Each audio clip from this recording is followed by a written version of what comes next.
Emprego coine como professor Elton Maia. Seja capaz de fazer análise morfossintática diretamente nos textos originais. Seja profundo na exegese. Originais, seja profundo na exegese. Emprego coine como professor Elton Maia. Seja capaz de fazer análise morfossintática diretamente nos textos originais. Seja profundo na exegese.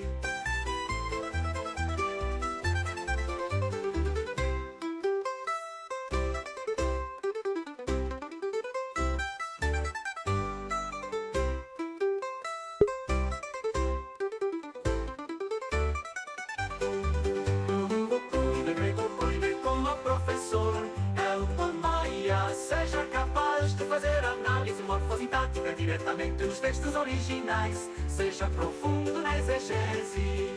Grego coine como professor Elton Maia. Seja capaz de fazer análise morfossintática diretamente nos textos originais. Seja profundo na exegese. Grego coine como professor Elton Maia.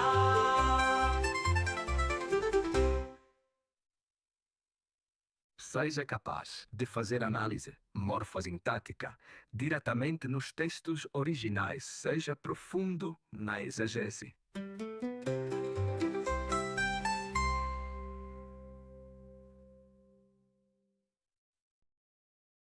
Grego coine como professor Elton Maia. Seja capaz de fazer análise morfossintática diretamente nos textos originais.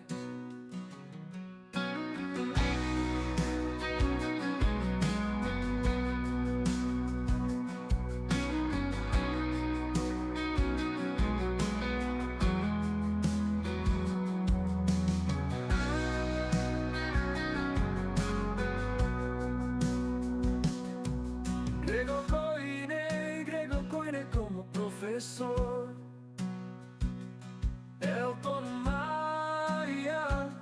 Seja capaz de fazer análise morfossintática diretamente nos textos originais.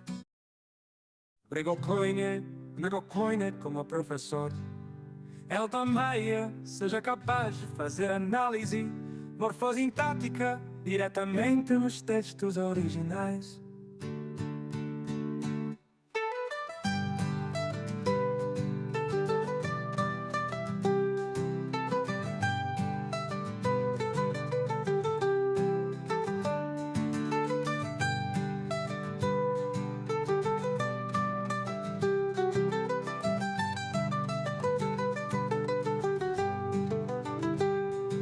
Grego coine como professor Elton Maia. Seja capaz de fazer análise morfossintática diretamente nos textos originais.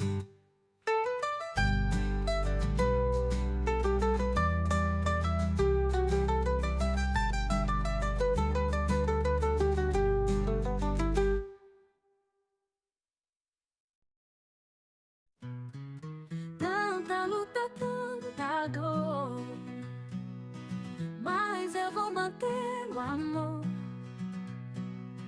Dessa estrada não desvio, com coragem enfrento o fio. No espelho vejo a chama, a esperança não reclama.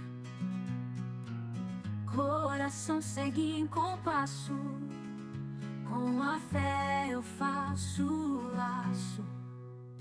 Nos meus passos a certeza que da vida vem beleza. Cada tombo, cada erro eu levanto sem apelo.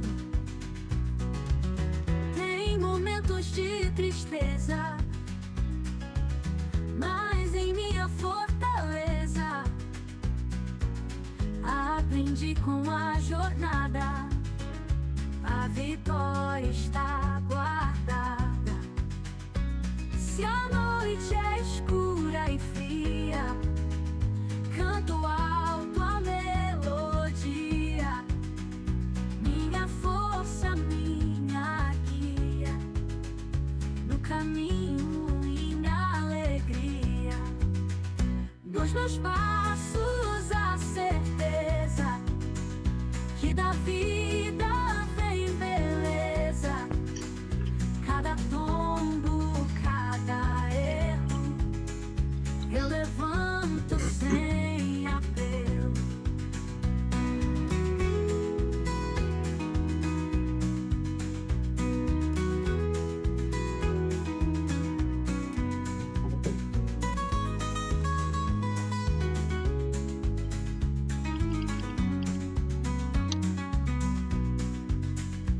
Se a noite é escura e Hareskai Ereneto Kirill, Jesus Cristo, Adelphoi Mu, estamos iniciando mais uma live. Hoje é um debate com o tema A Imortalidade da Alma. E aí a gente acrescenta, né? A sua alma pode morrer? Pois bem, hoje nós temos um mestre erudito, professor Ezequiel Gomes, que vai estar debatendo com Elis Nascimento. Elis Nascimento também é um jovem inteligente. Eles estarão debatendo sobre esse tema. Você tem dúvida a respeito desse assunto? Se a alma morre ou se a alma não morre? Pois bem, você ouvirá agora argumentos de ambos os lados. Ninguém brinca de crer. Eles são sinceros nos que vão defender, são sinceros nisso. Então eles vão defender esse ponto. Aí você escuta os argumentos, compara com a Bíblia e chega a uma conclusão, tá bom? É a melhor forma de você que não conhece esse assunto se aprofundar, ouvindo um erudito falar algo, ouvindo de outro lado alguém também, um outro erudito, ambos com fundamentos de acordo com seus construtos pessoais e de pesquisa, e eles vão apresentar então seus viés. Chega de enchimento de linguiça, já quero ver quem está comigo no chat, e após isso, gente, os dois entrarão ao vivo aqui no Arena Apologética. Começando aqui do início, Yuri Moraes, Alfa e Ômega, Marcos Antônio Maia, examinando as Escrituras, cortes do Evangelho. E temos a presença do Elias Ramo, Elton, meu irmão, te amo. Ah, é Gapossi. Temos a presença do Dota Craft presente, a imortalidade da alma. Pois bem, gente, faz tempo que eu não vejo o mestre Ezequiel Gomes debatendo, né, gente, aqui no Arena da Saudade. E antes de chegar aqui os dois debatedores, eu quero que você compartilhe essa live, ó, e deixa o like para ajudar o canal, o YouTube, a divulgar mais ainda essa programação. Bacana? Dito isso, vamos direto ao ponto, gente. Então, deixa eu só ver como é que tá aqui tudo na transmissão. Espero que o meu áudio esteja bom. E olha aí, chegou Ronailson Alves presente. Já vai compartilhando, gente. E eu vou soltar a vinheta. Depois da vinheta, os dois estarão aqui comigo. Solta a vinheta.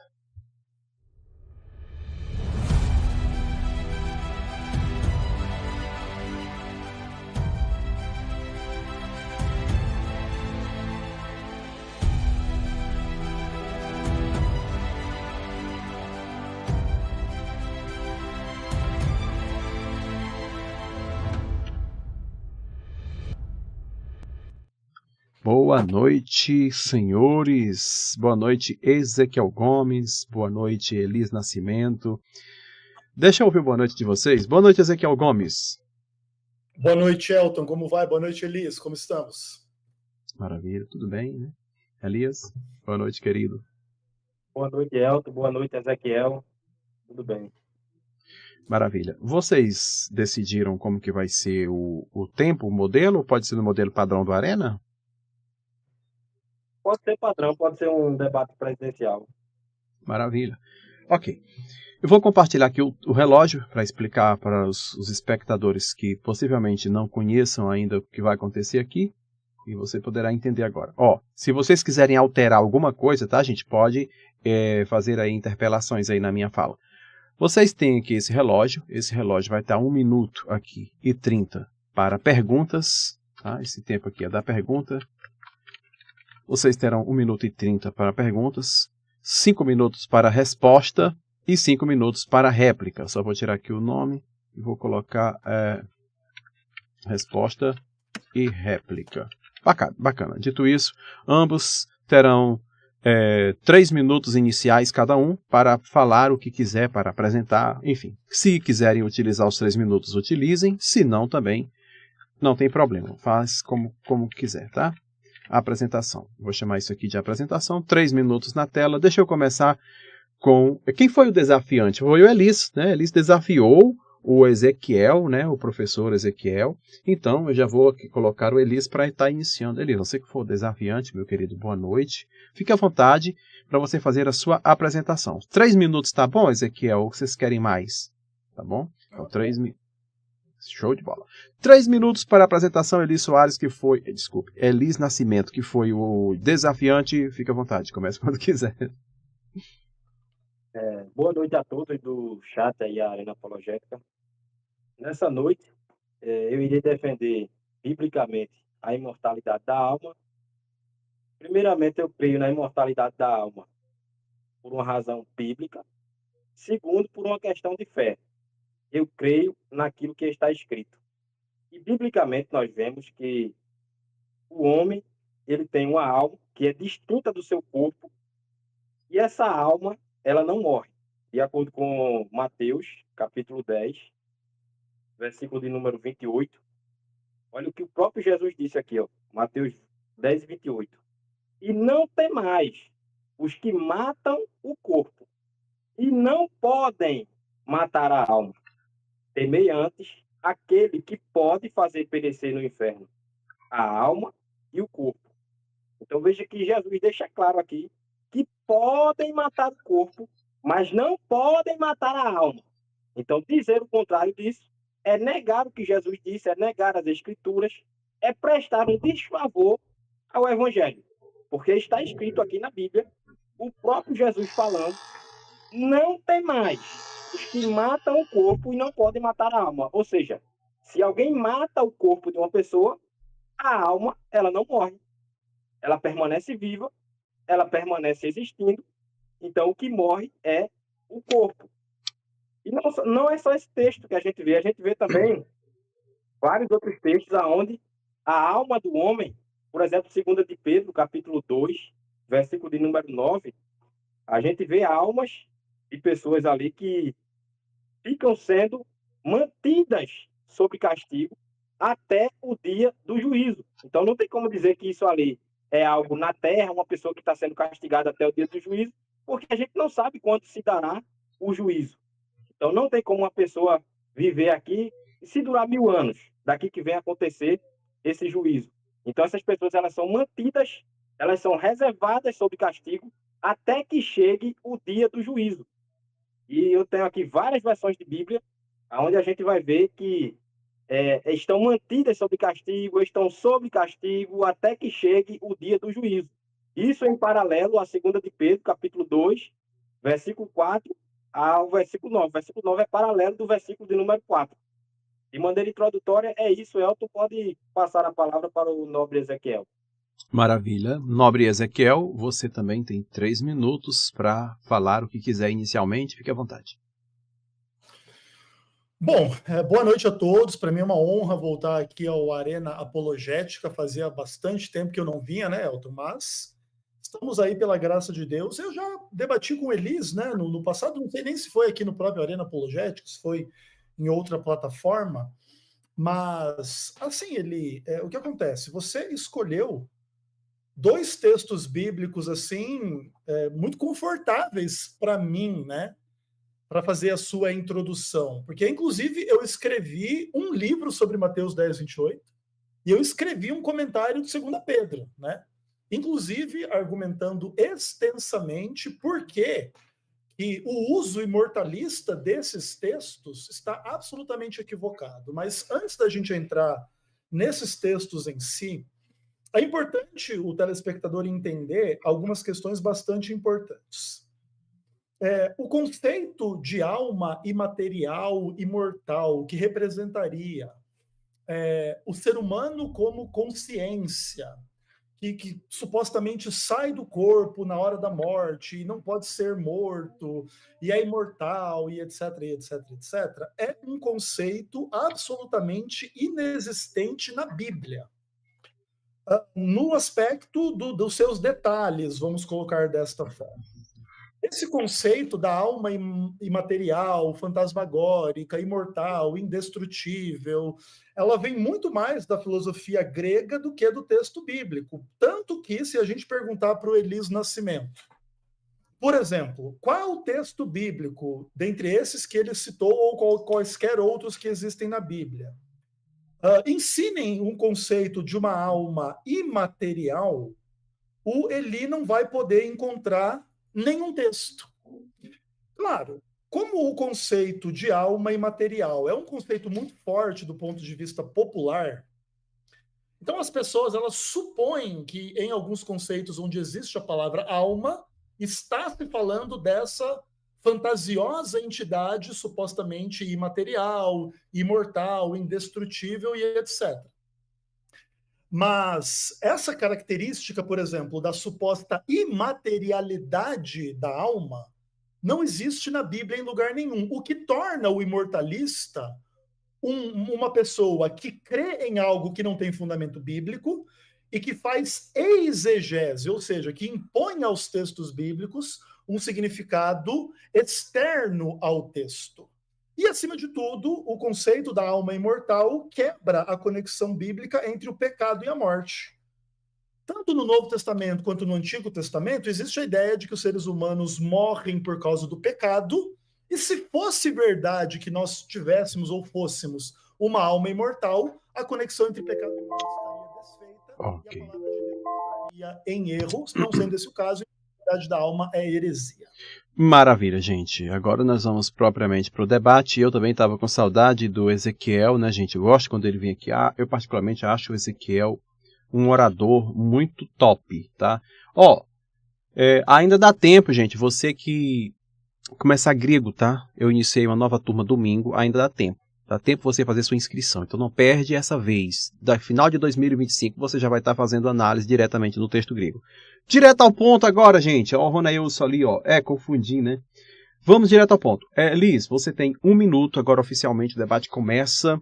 Todo mundo pega papel, caneta, compra pizza, que já vamos começar o debate agora. Vamos ouvir essas duas feras aqui agora.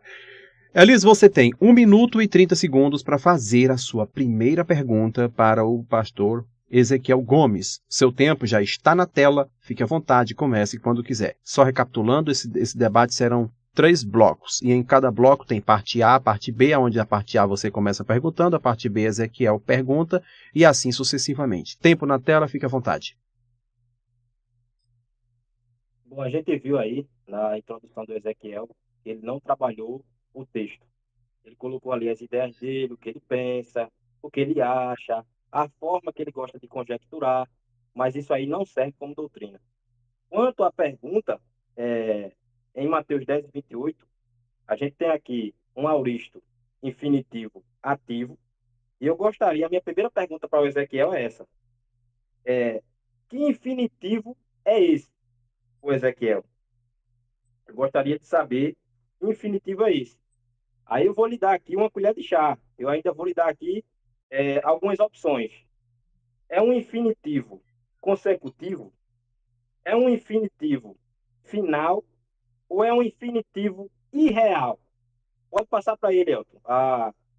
Ele pode... Aqui não é o programa do Faustão, é o Arena Ok. Apologética. Mas ele pode se virar nos 30 para responder aí. Ok. Professor Ezequiel, você tem 5 minutos, fique à vontade, comece quando quiser. Olha, Elis, eu não discuto questões de texto grego e gramática, porque, primeiro, não é a minha área de expertise, e segundo, que ainda que fosse, isso não mudaria absolutamente nada para o telespectador. O que acontece, cara, não existe nenhuma polêmica especial sobre a tradução ou mesmo a história crítica do texto de Mateus 10, 28. O que de fato existe é uma incompreensão por parte de pessoas como você e tantas outras aí no universo cristão a respeito de um assunto em si, cujo texto é meramente um pretexto para o ensino da heresia da imortalidade da alma.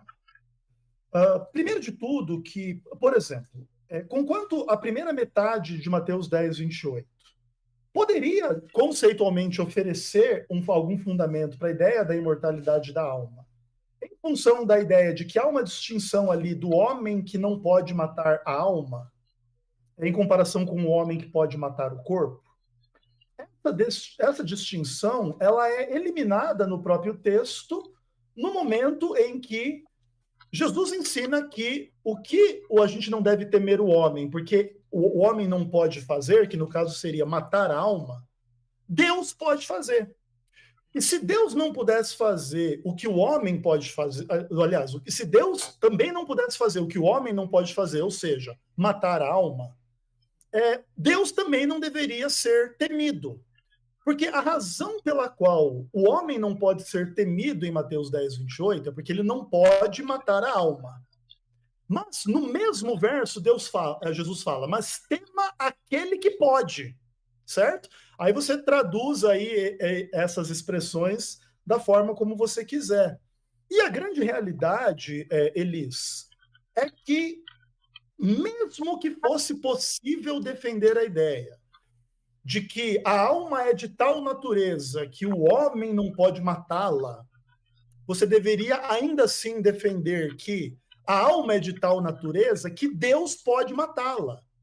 E se Deus pode matá-la, ele deve ser temido e também cai por terra a noção da imortalidade da alma, né? Porque uma coisa que pode ser morta não pode ser imortal, certo? E o que acontece, Elis? É absolutamente vã a sua tentativa de trazer a discussão para um campo que, no final das contas, não vai mudar isso que está dito. Não, o infinitivo ali ele pode ser traduzido como assim ou assado, assim ou assado. Ok, você pode trabalhar o conceito da forma como você quiser. Mas você não vai conseguir escapar do juízo de Jesus a respeito do fato de que você deve temer a Deus porque pode matar, destruir, aniquilar o corpo e a alma no inferno. Não sendo esse o caso, nós teríamos algumas questões absolutamente absurdas do ponto de vista lógico. Primeiro de tudo, é o Deus Todo-Poderoso não conseguir destruir uma alma, ou aniquilar uma alma, matar uma alma, que inclusive são todas traduções legítimas em traduções acadêmicas da Bíblia para o termo apólime, o verbo, né? Inclusive, na própria edição que eu gosto de usar da Bíblia, né, revista e atualizada, segunda edição do João Ferreira de Almeida, você tem essa expressão apólime sendo traduzida como exterminar, sendo traduzida como matar. Inclusive, a primeira ocorrência lá em Mateus capítulo 2 da relação entre a psirrê e a apólime é Herodes querendo matar Jesus, matar a alma de Jesus, né? Tirar a vida de Jesus. Inclusive, e aí ele vai repetir esta conjunção de termos lá em Mateus 10, verso 28. No final das contas, também, o que acontece? A alma que não poderia ser morta, ela também não poderia ter nenhuma conexão com a experiência do pecado. Por quê? Porque se o salário do pecado é a morte e a alma é imortal, os seres humanos seriam almas isentas de pecado, vivendo em talvez aí um corpo pecaminoso. E aí quando morre só o corpo pecaminoso e a alma sem pecado, aí não iria morrer. Mas isso também criaria problemas absurdos para os conceitos bíblicos de que o ser humano é pecador. Não há metade ou uma parte da humanidade no ser humano isenta de pecado. Sendo assim, Mateus 10, 28 é o texto último que alguém deveria usar para defender essa heresia. Elis. Maravilha. Elis, se você não gostou da resposta do professor Ezequiel, você tem 5 minutos para uma réplica. Fique à vontade. Não tem como gostar, porque ele trabalhou aí conjecturas, né? Inclusive, ele se distanciou tanto da pergunta que foi feita, que ele nem tocou no assunto. De tanto que ele se distanciou. E quando ele respondeu aí a princípio, ele disse que não sabia. Então, veja, tá aí o perigo. Como é que você não sabe a estrutura de uma palavra ali, o contexto que ela está inserida, e você defende com tanta veemência que significa aniquilamento, que significa morrer, sem sequer saber o que significa um aorista infinitivo ativo aí. Não sabe, e aí eu vou trazer aqui e mostrar para ele que faz toda a diferença saber. Então, já que o senhor não sabe, vai ficar sabendo agora. Pode anotar aí, escreva. A gente tem aí um aoristo infinitivo ativo, é um aoristo efetivo, que indica aqui uma ação. Está também aqui na voz intransitiva, porque não necessita de complemento, tem um advérbio aí. E outro detalhe também aqui, vou trazer aqui o léxico de grego BDAG, ele diz que não se pode confundir potência com necessidade.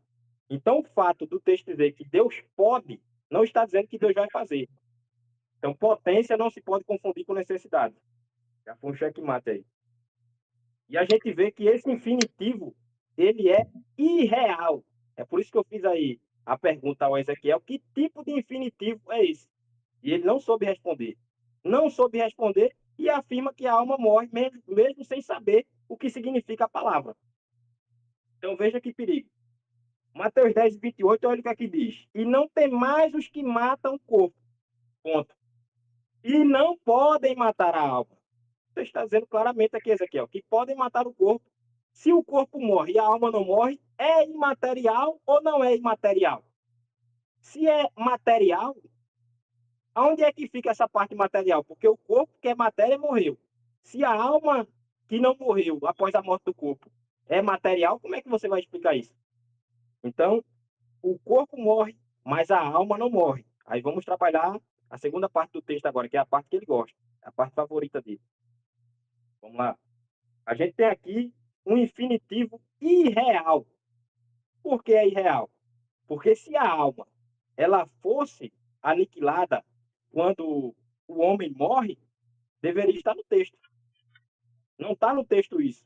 E outra coisa, não aconteceu aqui nenhuma ressurreição.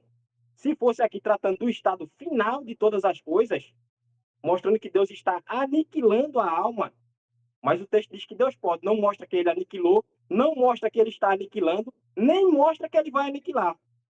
Inclusive, no estado final do homem, se tratando de todas as coisas ali já no final, a gente vê Apocalipse capítulo 20, versículo 10, que é lançado no lago de fogo e enxofre, Apocalipse capítulo 20, versículo 10. Olha que coisa interessante, contrariando tudo aquilo que o Ezequiel apresentou aí.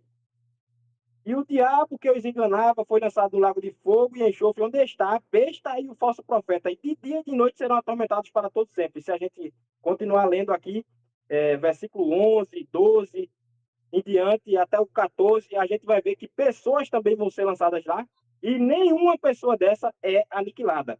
Então, essa questão de falar que a alma morre é invenção, é conjectura, não tem sustentação bíblica, porque o próprio texto diz de maneira clara: podem matar o corpo, mas não podem matar a alma. Aí Ezequiel vem e diz: não, matam o corpo e a alma também morre. Matam o corpo e a alma também é aniquilada. Então, eu devo ficar com aquilo que Ezequiel está falando ou com aquilo que diz a Bíblia. E aí eu me lembro muito de uma passagem aqui no o próprio livro, ele também gosta, é um livro que ele também gosta.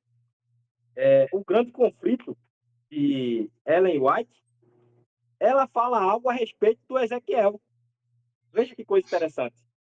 Ela diz que alguns, erroneamente, apanham passagens das Escrituras, separadas do contexto, citando talvez metade de um simples versículo como prova do seu ponto de vista, e o restante do contexto diz exatamente o contrário. Então, a própria Ellen White, ela vai na contramão daquilo que Ezequiel apresenta. Pode passar para ele, Elton. Ok. Professor Ezequiel, você nesse bloco 1 ainda tem 1 minuto para fazer ainda a sua pergunta, nesse parte 2 do bloco, né? Ele fez uma pergunta, Ezequiel respondeu, ele fez uma réplica, e agora Ezequiel tem 1 minuto para fazer a sua pergunta. Fique à vontade, pode usar o tempo da forma como quiser. Tempo na tela. Aham. Eu só quero usar parte da pergunta aqui para dizer que o Elias, assim, ele tá absolutamente disposto a fazer stand-up comedy aqui, né? Cara, Quem distorce Mateus 10, 28, caindo na condenação de Ellen White é você, é o Elias Soares, e é todos os outros que usam Mateus 10, 28 pela metade para inferir imortalidade da alma, onde não existe imortalidade da alma. Tudo bem? Entretanto, além de não existir imortalidade da alma em Mateus 10, 28, vamos lá para 2 Pedro, capítulo 2. Mostra para mim, no verso 4 ou no verso 9, onde que o texto fala sobre almas debaixo de castigo. Onde que esses textos falam que existem almas, inclusive, vamos dizer que esse conceito de alma poderia ser uma alma imaterial, imortal, indestrutível, fantasmagórica, não feita de matéria, tudo que você puder imaginar aí na face da Terra. Mas onde que está a alma? No verso 4 ou no verso 9, que vocês dizem que são paralelos em 2 Pedro, capítulo 2. Elis, mostra pra gente aí. Ok, Elis, você tem 5 minutos para a sua resposta. Comece quando quiser. Estou aqui com a versão de Bíblia NTLH. Eu sei qual é o ano dela aqui. Seu áudio está um pouco distante, querido Elias. Você poderia falar um pouco mais próximo? Estou com a versão de Bíblia aqui NTLH. Não está dizendo o ano dela aqui. Deixa eu ver se eu acho o ano dela aqui. Não tem dizendo o ano dela, mas eu vou ler aqui na NTLH. Olha o que é que diz. Segunda carta de Pedro, capítulo 2, versículo 9. Tudo isso nos mostra que o Senhor sabe como livrar das aflições as pessoas dedicadas a Ele e também sabe como manter os maus debaixo de castigo para o dia do julgamento. A NTLH. Pode pesquisar aí. Temos aqui a NVI. Vou ver aqui na NVI. Isso aqui é Bíblia. Isso aqui não é invenção, não. Isso aqui não é conjectura nem cambalhota interpretativa, não. Isso aqui é Bíblia. Segunda carta de Pedro, capítulo 2, versículo 9. Vamos lá. Vemos, portanto, que o Senhor sabe livrar os piedosos da provação e manter em castigo os ímpios para o dia do juízo. Está na Bíblia, Ezequiel. Bíblia. Não é invenção minha, está na Bíblia. Temos aqui também, ó, a Bíblia, palavra-chave. Tá? Segunda carta de Pedro. Isso aqui é um tiro no pé. Essa pergunta que você fez aí é uma pergunta que ela depõe contra todo o seu ensinamento. Ela depõe contra tudo que você acredita. Inclusive, esse paralelo ele é muito forte. Segunda de Pedro, capítulo 2, versículo de número 4 e o versículo de número 9. Vamos ver o que é que diz. A gente já viu na NVI, na NTLH, que o Ezequiel pediu e eu provei Bíblia aqui. Eu não tenho que rodopiar, nem inventar, nem dar cambalhota, eu vou diretamente para o texto. Então, biblicamente está aqui sua resposta. Segunda carta de Pedro, capítulo 2, versículo 9. Vou ler o versículo 4 aqui. Ó. Porque se Deus não perdoou aos anjos que pecaram, mas havendo-os lançado no inferno, os entregou às cadeias da escuridão, ficando reservado para o juízo. Então, nesse paralelo que há aqui, entre o versículo 9 e o versículo 4, não tem como Ezequiel dizer que essas almas estão dormindo, que essas almas estão sonhando, porque o Ezequiel acredita em um estado intermediário. Inclusive, eu já vi ele dizer que acredita que existe um estado intermediário. Então, se você acredita, Ezequiel, em um estado intermediário, essas almas estão aqui dormindo? Será que elas estão dormindo aqui? Porque se elas estiverem dormindo, os anjos que pecaram contra Deus também estão no sono profundo. Então, como é que se dá isso? Como é que se dá esse processo? Anjo dorme? Uma alma imaterial dorme? Porque mata o corpo e não mata a alma. Se matou o corpo e a alma não morreu, essa alma vai fazer o quê? Vai dormir? Então, são perguntas que ele faz que depõem contra o próprio ensinamento dele. Então, ficou provado aqui já que há sim, de fato, um tormento aqui, em segunda carta de Pedro, capítulo 2, versículo 9, contrariando tudo aquilo que o Ezequiel apresenta. E a gente tem também aqui outros textos, como, por exemplo, Lucas, capítulo 23, versículo 42 e 43, quando o ladrão disse a Jesus: Senhor, lembra-te de mim quando entrares no teu reino. Jesus respondeu e disse-lhe: Hoje estarás comigo no paraíso. Jesus morreu e aquele ladrão também. Jesus ressuscitou ao terceiro dia, mas o corpo daquele ladrão permanece morto até hoje. Então, o que foi com Jesus para o paraíso naquele mesmo dia, a não ser a alma daquele ladrão? Então, da mesma forma que o ímpio tem uma alma imortal, o justo também. A diferença é o local para onde essa alma vai. O justo, ele vai para o paraíso. O ímpio, ele vai para o local de tormento. E aí a gente entra na segunda carta de Pedro, capítulo 2, versículo 4 e versículo 9, aonde os ímpios estão sendo mantidos sob castigo até o dia do juízo. Isso não é em um contexto aqui na Terra, porque não tem como uma pessoa, ela não sabe quando é que vai acontecer o juízo. Então, se vamos supor que esse juízo demore 1000 anos, 2000 anos ainda para acontecer, tem como uma pessoa ficar viva aqui na Terra sendo mantida sob castigo por 2000 anos? Não, não tem. Então não faz sentido falar isso. É esvaziar o texto do seu real sentido para defender algo que a Bíblia não diz. E dizer que aquilo que a Bíblia diz não é bem isso. Ok. Ok, maravilha. Professor Ezequiel, caso não concorde com a resposta do nobre Elis, você tem 5 minutos para uma réplica, tempo na tela. Elis, meu amado irmão, cara, é vergonhosa a tua postura, Elis. É só dizer, não existe, tá ligado? Entende? Tipo assim, ó, eu perguntei para você, onde é que tá a palavra alma em 2 Pedro, capítulo 2, seja no verso 4, seja no verso 9. Você leu a nova tradução na linguagem de hoje, que fala que os maus estão sob o castigo. Não fala assim, ó, as almas dos maus estão sob castigo, entendeu? Aí você leu a NVI, aí você falou lá que os ímpios estão sob castigo. Lá não está dito assim, ó, as almas dos ímpios estão sob castigo. Quando você leu a Bíblia, a palavra-chave, você nem leu o verso 9. Você leu só o verso 4 e ficou conjecturando, como você diz, anjo dorme. Enfim, o texto então fala de anjo e não de alma. Cadê a alma em 2 Pedro 2, verso 9? Outra coisa. Você, Elis, você traz argumentos, por exemplo, na sua primeira pergunta.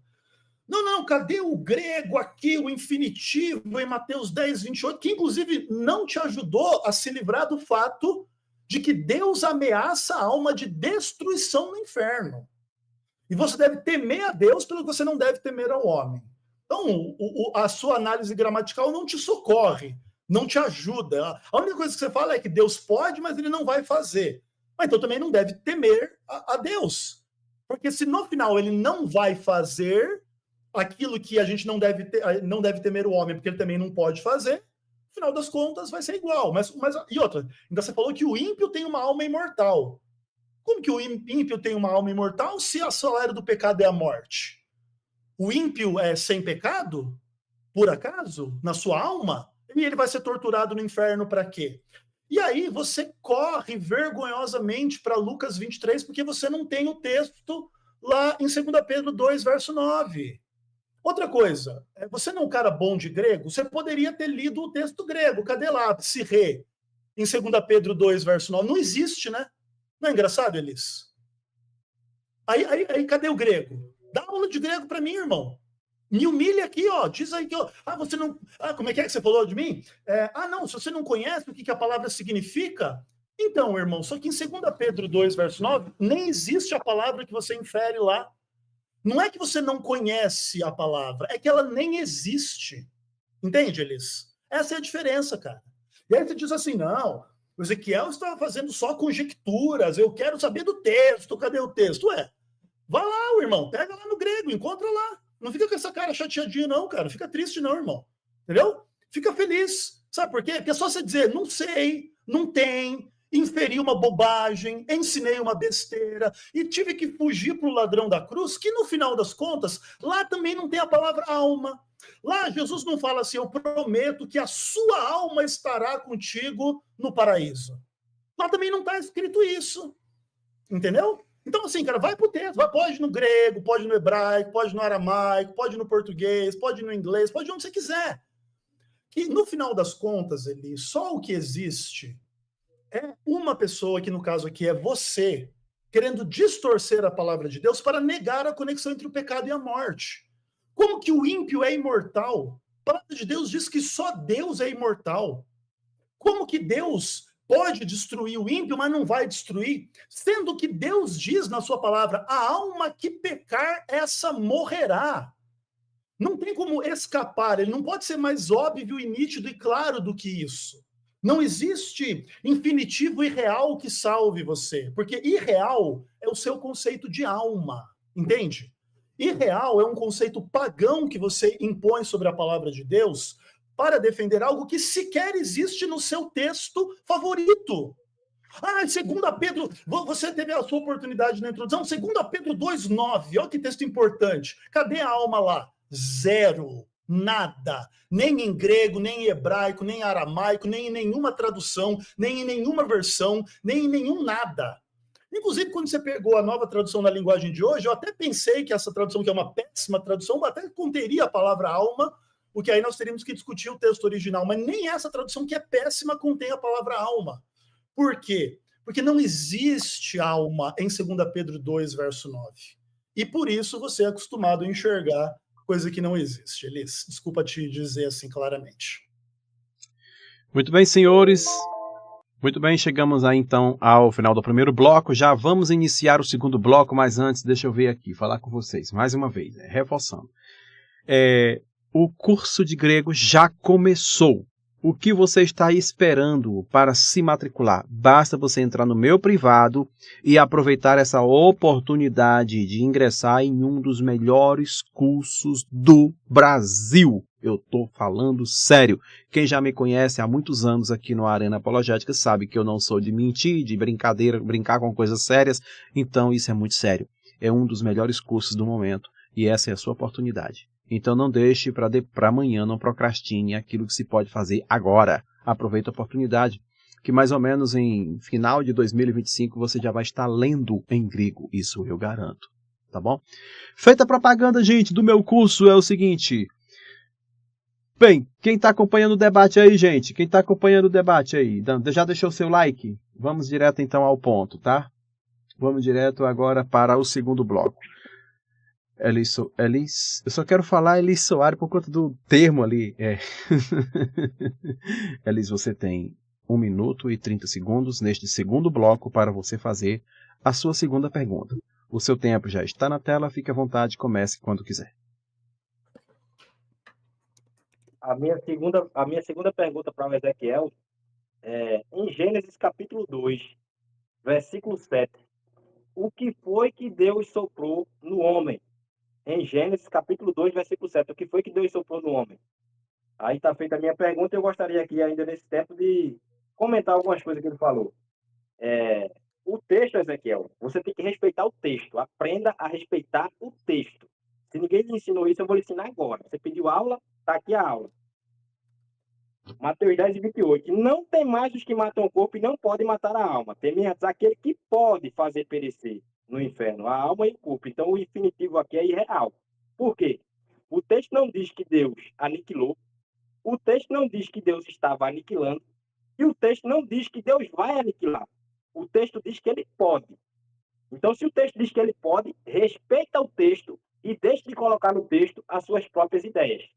A respeito de 2 Pedro 2,9, não havia necessidade de ter a expressão ali, psirrê, em grego, porque ali indica tormento. Temos aqui alguns léxicos, a gente vê ali que aparece a expressão tártaro, em grego, o verbo grego ali, tártaro. O léxico de grego em inglês, de Charles Hudson e Harvard, ele diz que tártaro significa lançar ao inferno. Liddell Scott, ele diz que tártaro significa inferno. Max Zervix e Gross Werner significa lançar ao inferno. Ok. Maravilha. Ezequiel tem 5 minutos para a resposta, fique à vontade. Então, Elis, eu não vou retomar argumentos anteriores, fica como está. Em relação a Gênesis 2, verso 7, cara, me espanta, assim, você trazer esse texto. Porque eu acho que esse texto é um dos piores, assim, para você trazer nessa discussão. Porque, por exemplo, aqui na minha tradução o texto diz assim, né? E então formou o Senhor Deus ao homem do pó da terra e lhe soprou nas narinas o fôlego de vida, o homem passou a ser alma vivente. Lá em Eclesiastes 12, você vai ter um texto que vai tratar essa questão assim da forma inversa, né? Onde ele vai dizer que o pó volte a Deus e o espírito volte a Deus que o deu, e etc., desfazendo exatamente essa realidade que foi criada em Gênesis 2. Lá em Eclesiastes 12, ainda existe algo de uma retórica ali sobre o tal do espírito que volta a Deus, que pode ser usado, né, em muitos casos, assim, por imortalistas, para tentar dizer essa coisa, o espírito voltando para Deus, como se o espírito fosse sinônimo da alma imaterial imortal, né? Só que talvez você não fez isso porque talvez você saiba que, apesar da retórica de Eclesiastes 12 favorecer o seu argumento, Eclesiastes 12 está no mesmo texto onde a Bíblia diz o que acontece com a pessoa quando ela morre, que é o capítulo 9, né? Capítulo 9, verso 5. Porque os vivos sabem que hão de morrer, mas o que os mortos sabem? O texto responde, os mortos não sabem coisa nenhuma, nem tampouco terão eles recompensa, porque a sua memória jaz no esquecimento. Amor, ódio, inveja, para eles já pereceram, para sempre não têm eles parte em coisa alguma do que se faz debaixo do sol. Verso 10, tudo quanto tiver a mão para fazer, faze-o conforme as tuas forças, porque no além para onde tu vais, não há obra, nem projeto, nem conhecimento, nem sabedoria alguma. Se a tua teologia fosse correta, Elis, esse texto estaria totalmente errado. O morto não é que ele não sabe nada, ele sabe tudo, ele sabe o que acontece no céu, ele sabe o que acontece na terra, ele tem obras, ele tem projeto, ele sabe um monte de coisa, a sua memória não jaz no esquecimento, se ele está no inferno ele tem ódio, se ele está no céu ele tem amor, mas o texto bíblico diz o oposto, irmão. Não tem como fugir. Não existe infinitivo irreal que torne a revelação bíblica irreal. Entendeu? E tipo assim, olha, no além para onde tu vais, ele nem diz assim, no mundo de onde você sai, você não tem isso, não tem aquilo. Não, é para onde você vai depois que você morre, não tem nada, não tem consciência, não tem memória, não tem sentimento, não tem projeto, não tem lembrança. Entende, cara? E não tem o que fazer, Liz, não é culpa minha isso aqui, entendeu? Não fui eu que inventei, não fui eu que escrevi, não fui eu que traduzi, não fui eu que fiz análise sintática, morfossintática do grego, do hebraico, do aramaico. Foi o que Deus falou através da sua palavra. Inclusive, por causa disso, é necessário haver a ressurreição dos mortos, porque senão nem recompensa não tem, nem julgamento não tem. Inclusive, por isso, até os ímpios vão ter que ressuscitar, lá em Apocalipse 20, né? Que é um dos textos que você citou fora do contexto, para, inclusive, inferir uma heresia. Não tem o que fazer, Elis. E assim, o que Deus soprou no homem lá em Gênesis 2,7? O fôlego de vida, que é, inclusive, segundo Eclesiastes, idêntico ao espírito, ou ao fôlego dos animais.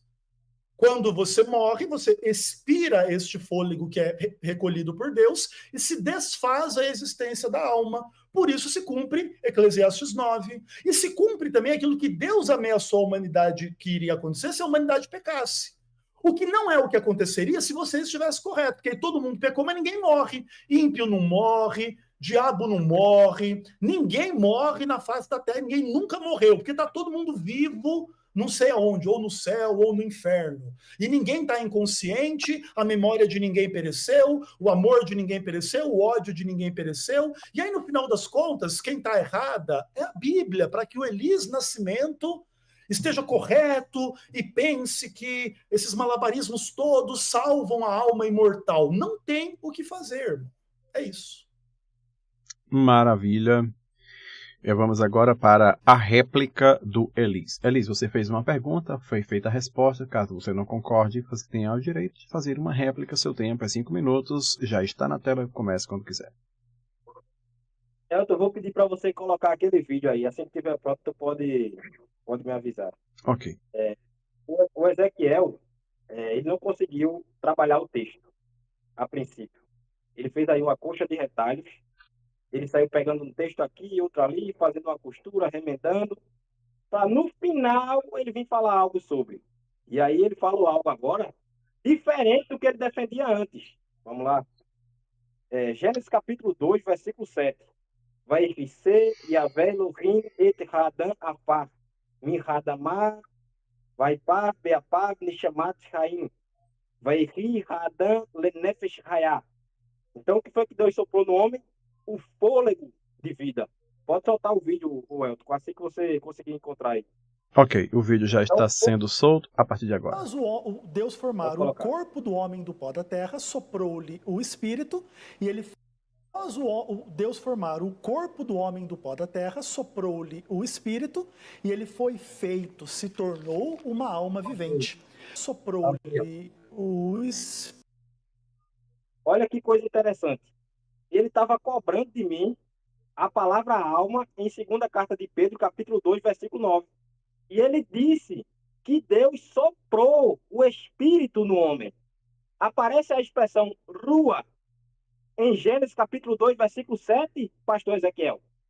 Ou é invenção sua, quando você debateu com o pastor Elias Soares, que você disse que Deus soprou o espírito?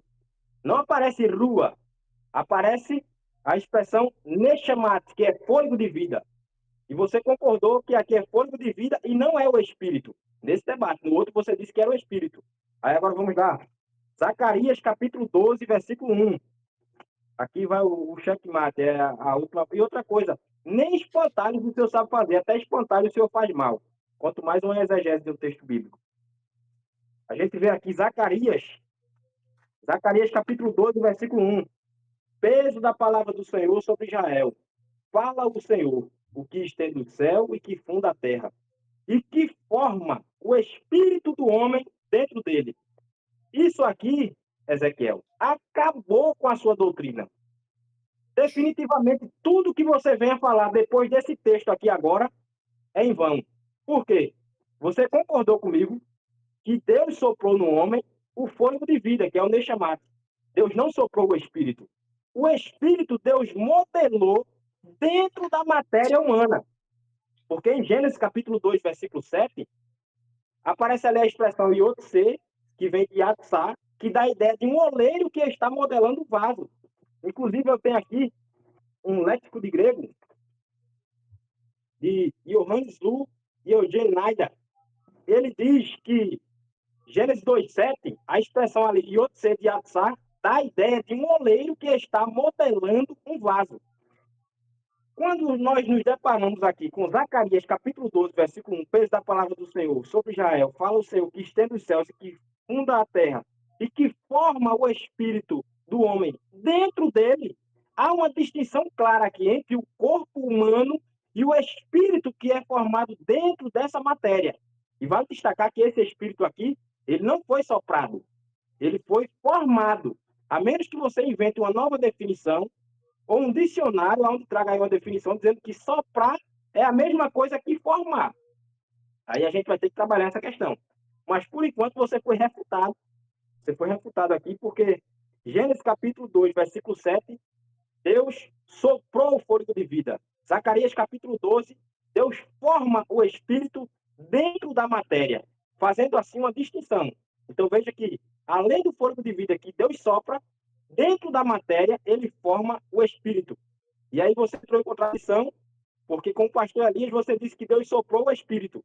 Aqui você disse que Deus soprou o fôlego de vida.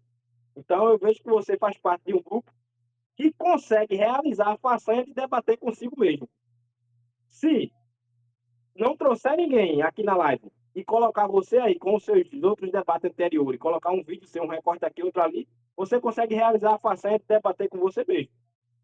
Porque você faz uma coxa de retalho, pega um texto aqui, um texto ali, faz um remendo, mas não foi dessa vez. Eu não achou que ia ser refutado hoje, mas hoje foi o dia. O senhor pediu a aula foi dada. Ok, maravilha. Vamos agora para a parte B, onde o nosso querido Ezequiel faz a pergunta. Nobre, você tem 1 minuto e 30 segundos. Fique à vontade. Pode começar. Ah, cara, eu queria comentar esse negócio aí, né? Mas tudo bem, vamos lá para a pergunta. Talvez, quem sabe, eu possa fazer até mesmo uma pergunta para o Eli, para ele se explicar um pouco melhor em relação a essas questões. Eli, quando eu te perguntei sobre 2 Pedro, onde é que estava a palavra alma em 2 Pedro 2,9, você não respondeu e você fugiu para Lucas 23. Ou seja, você fez aquilo que você está me acusando de fazer. Agora, você fez uma pergunta sobre Gênesis 2 e você depois fugiu para Zacarias 12. Inclusive, o que eu fiz foi pegar o gancho de Gênesis 2 e trabalhar Eclesiastes 12 e 9, que inclusive responde o que eu mesmo falei, né?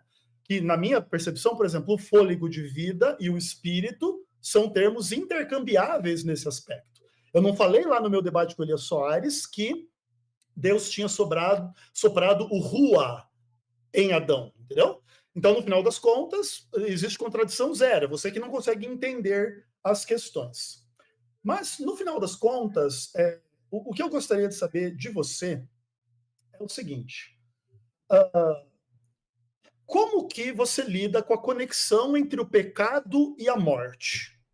Lá em Ezequiel 18, diz que a alma que pecar, essa morrerá. Lá em Romanos 6, 23, diz que o salário do pecado é a morte.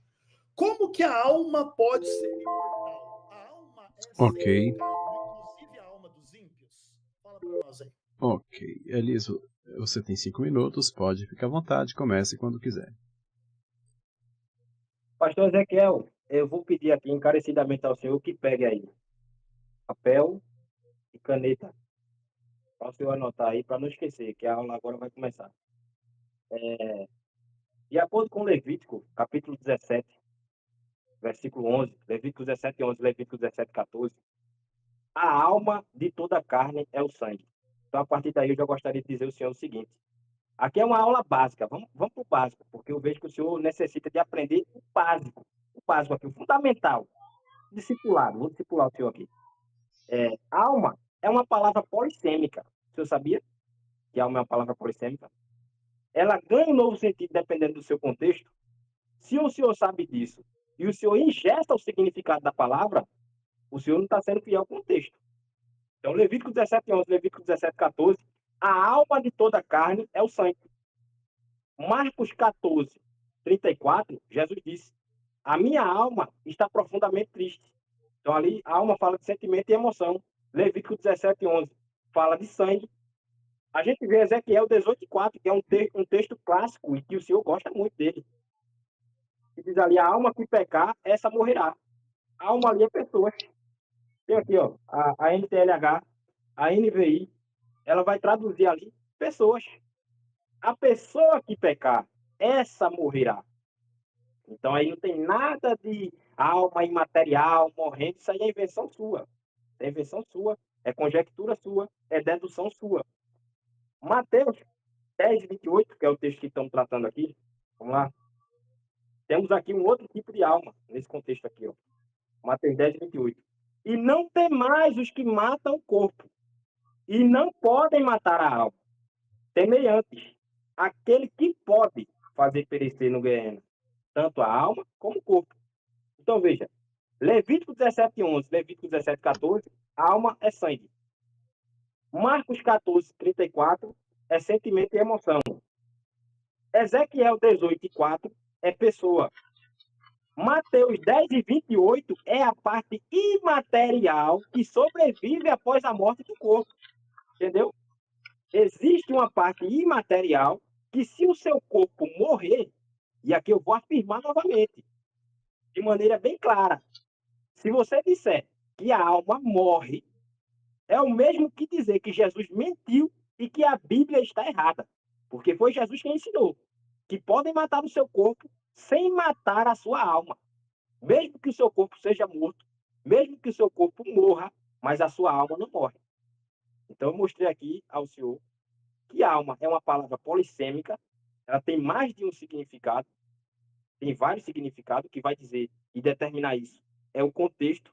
Então, se o senhor respeitar o texto e respeitar o seu contexto, de fato o senhor vai aprender e isso vai ser proveitoso. Espero que o senhor tenha anotado os significados de almas aí no seu caderno. Ainda tem 1 minuto e 48. Eu gostaria de voltar aqui para Lucas.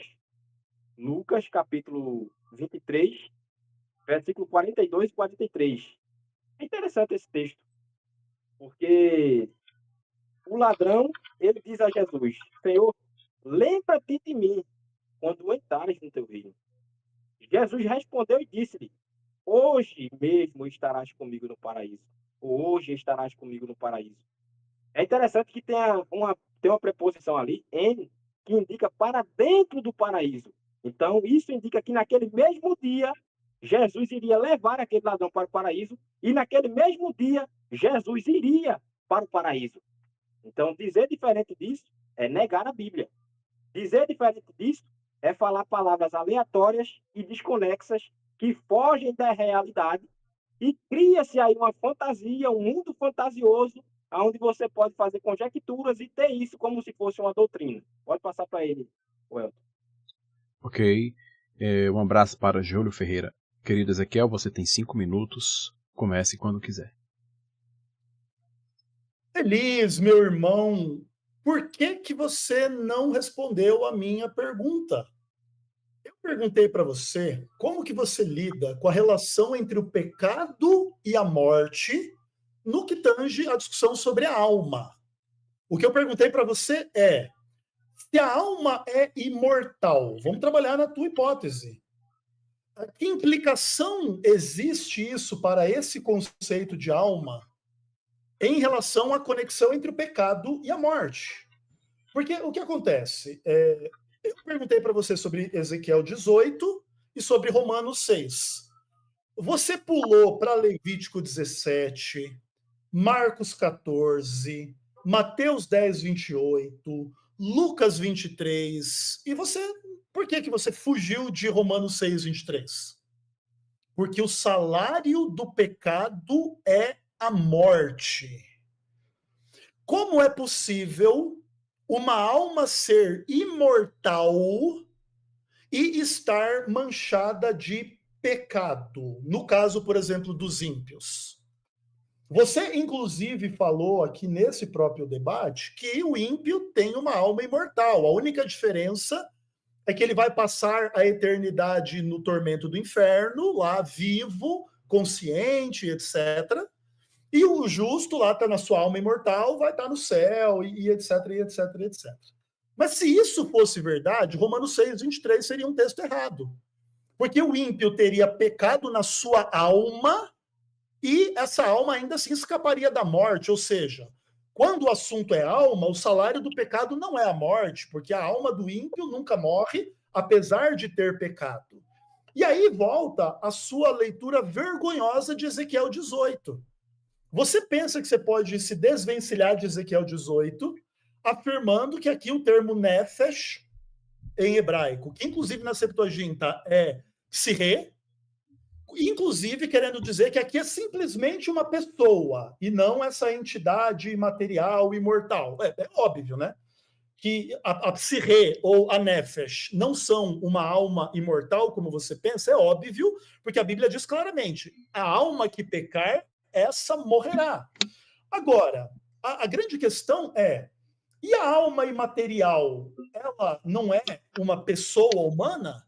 Porque, por exemplo, você lê o texto de Lucas 23, do ladrão da cruz, inferindo que a alma é uma pessoa. Senhor, lembra-te de mim quando vieres no teu reino. Ou seja, o ladrão está apontando para si como pessoa. E você está dizendo, isso significa que a alma dele vai ser salva naquele mesmo dia no paraíso. Então você entende que a alma do ladrão é a pessoa do ladrão. Quando o ladrão fala de mim, ele fala da minha alma. E aí Jesus também foi lá na forma de alma no paraíso e o ladrão também. Mas se é assim, se a alma é uma pessoa, como que você lida com o fato de Ezequiel 18 dizer que a pessoa que pecar morrerá? A alma que pecar morrerá. A sua doutrina, ela nega o texto bíblico de forma absolutamente direta e vergonhosa. Onde você supõe que simplesmente dizer que ali alma é pessoa, daí o que acontece? Aí metade da pessoa, que é a pessoa verdadeira, que é a alma que sai do corpo, não morre? Cara, é vergonhoso, cara. É um negócio assim, absurdo o que você faz, Elis. E o que acontece? Você foge vergonhosamente da relação entre o pecado e a morte.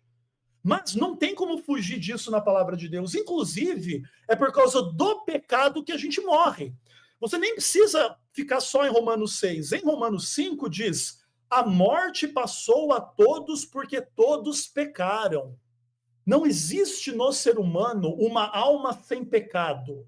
Não existe, inclusive porque ela também teria que existir no ímpio. E o ímpio, na sua alma, também teria que ir para o céu para sua alma ser imortal. Porque como que uma alma sem pecado poderia ser atormentada? Não tem como. Não dá. Não tem como ser, não tem como acontecer isso. E se a alma do ímpio, a pessoa dele tem pecado, ele é ameaçado de morte e não de, tipo assim, tormento eterno em vida num lugar fantasioso da cabeça do Elis Nascimento. No final das contas, Elis, simplesmente o que você faz é vergonhoso. Você foge nitidamente do que a palavra de Deus ensina. E, no final das contas, quando você vai entender essas questões, fica claro que você é só um herege, irmão. Ok. Vamos agora para o próximo bloco. Terminamos assim o segundo bloco. Vamos para o terceiro bloco. Gente, mais uma vez, eu quero reforçar. Não perde a oportunidade de nos chegar no final de 2025 conhecendo o grego koiné pelo Instituto Inarché, cujo professor sou eu mesmo, Elton Maia, tá? Então, se matricule no curso, que começou domingo, mas ainda dá tempo. Tivemos apenas a aula introdutória. Essa aula está gravada e basta você entrar no curso e já recebe a primeira aula introdutória por e-mail. O que você está esperando? Vamos para o terceiro bloco, gente. E agora o Elis vai fazer a sua última pergunta. Elis, você tem 1 minuto e 30 segundos para fazer a sua última pergunta. Fique à vontade, comece quando quiser. Eu vou fazer uma pergunta novamente aqui e o Ezequiel ele não vai saber responder. Mesmo assim, eu vou fazer. Em Lucas capítulo 23, versículo 43, a gente tem aqui uma oração. Essa oração, Ezequiel, ela é subordinada adverbial temporal, ela é substantiva, ou ela é substantiva subjetiva, ou substantiva positiva, substantiva adjetiva indireta, substantiva direta, substantiva predicativa, ou uma oração subordinada adjetiva. Essa é a pergunta que eu faço a ele aí. Qual é o tipo de oração em Lucas 23, 43? E aí eu dei aí algumas sugestões para ver se, pelo menos nessa colher de chá que eu estou dando aí. Ele pediu uma aula, eu estou dando aqui uma colher de chá aí. Estou trazendo aqui algumas alternativas para facilitar a vida dele. Olha aí, ó. Vou falar novamente. É uma oração subordinada adverbial temporal. Ela é substantiva, substantiva adjetiva, substantiva positiva, substantiva adjetiva indireta, direta. Então, a pergunta é essa. Já a questão da morte que ele havia falado lá, a morte é uma separação no estado final entre o homem e Deus, no caso do homem ímpio. Então, morte ali é separação e não aniquilamento. Ok. Ezequiel tem 5 minutos para fazer a sua resposta e comece quando quiser. Cara, eu não tenho a menor intenção em discutir gramática do texto, já expliquei e assim, não tenho nenhum interesse, irmão. Mas eu posso usar os meus 5 minutos para lembrar você dos fatos mais básicos da realidade. independentemente do tipo de oração que existir, em Mateus 23, versos 42 e 43, não existe nada nesse texto a respeito da alma, seja de Jesus, seja do ladrão. Nada. Zero. Absolutamente nada e absolutamente zero. Esse é o ponto.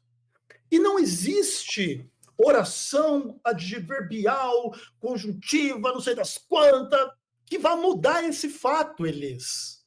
Nada vai mudar o fato de que o texto nada fala sobre a alma de Jesus e nada fala sobre a alma do ladrão.